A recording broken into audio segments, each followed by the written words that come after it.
नित्यानन्दकरी वराभयकरी सौन्दर्यरत्नाकरी निर्धूताखिलपापनाशनकरी प्रत्यक्षमाहेश्वरी प्रालेयाचलवंशपावनकरी काशीपुराधीश्वरी भिक्षां देहि कृपावलम्बनकरी माता अन्नपूर्णेश्वरी माता अन्नपूर्णेश्वरी नानारत्नविचित्रभूषणकरी हेमाम्बराडम्बरी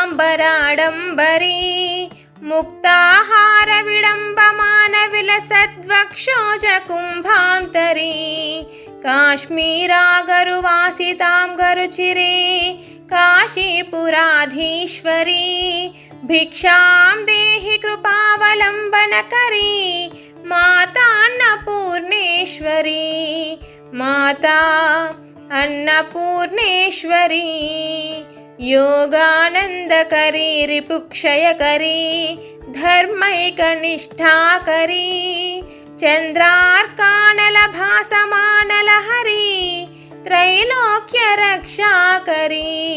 सर्वैश्वर्यकरी तपःफलकरी काशीपुराधीश्वरी भिक्षां देहि कृपावलम्बनकरी माता अन्नपूर्णेश्वरी माता अन्नपूर्णेश्वरी कैलासाचलकन्दरालयकरी गौरी उमाशङ्करी कौमारी निगमार्धगोचरकरी ओङ्कारबीजाक्षरी मोक्षद्वारकवाटपाटनकरी काशीपुराधीश्वरी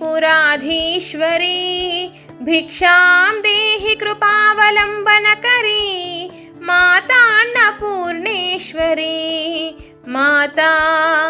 अन्नपूर्णेश्वरी दृश्यादृश्यविभूतिपावनकरी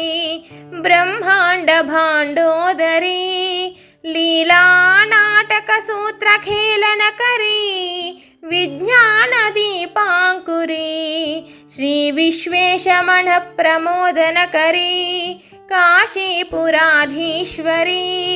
भिक्षां देहि कृपावलम्बनकरी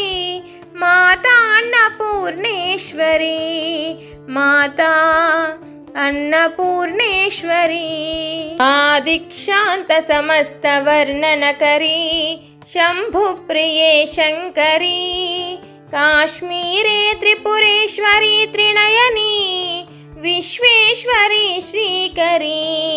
स्वर्गद्वारकवाटपाटनकरी काशीपुराधीश्वरी भिक्षां देहि कृपावलम्बनकरी माता अन्नपूर्णेश्वरी माता अन्नपूर्णेश्वरी उर्वी सर्वजयेश्वरी जयकरी माता कृपासागरी नारी नीलसमानकुन्तलधरी नित्यान्नदानेश्वरी साक्षान्मोक्षकरी सदा शुभकरी काशीपुराधीश्वरी भिक्षां देहि कृपावलम्बनकरी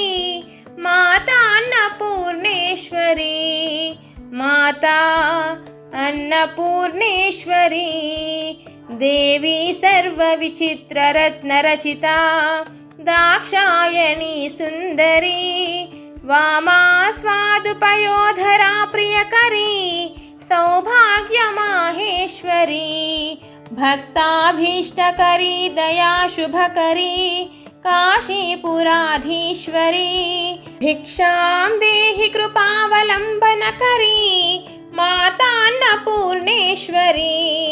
माता अन्नपूर्णेश्वरी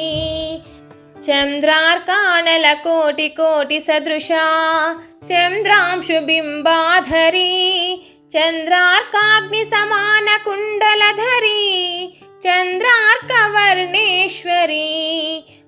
मालापुस्तकपाशशाङ्कुशधरी काशीपुराधीश्वरी भिक्षां देहि कृपावलम्बनकरी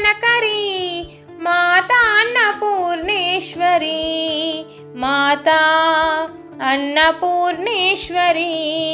क्षत्रत्राणकरी सदाशिवकरी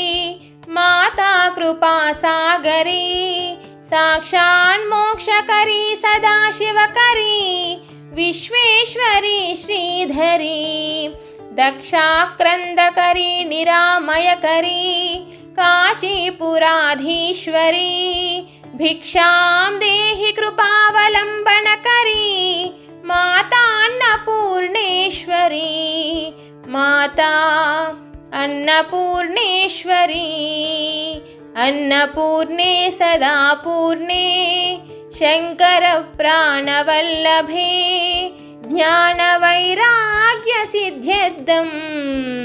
भिक्षां देहि च पार्वती माता च पार्वती देवी पिता देवो महेश्वरः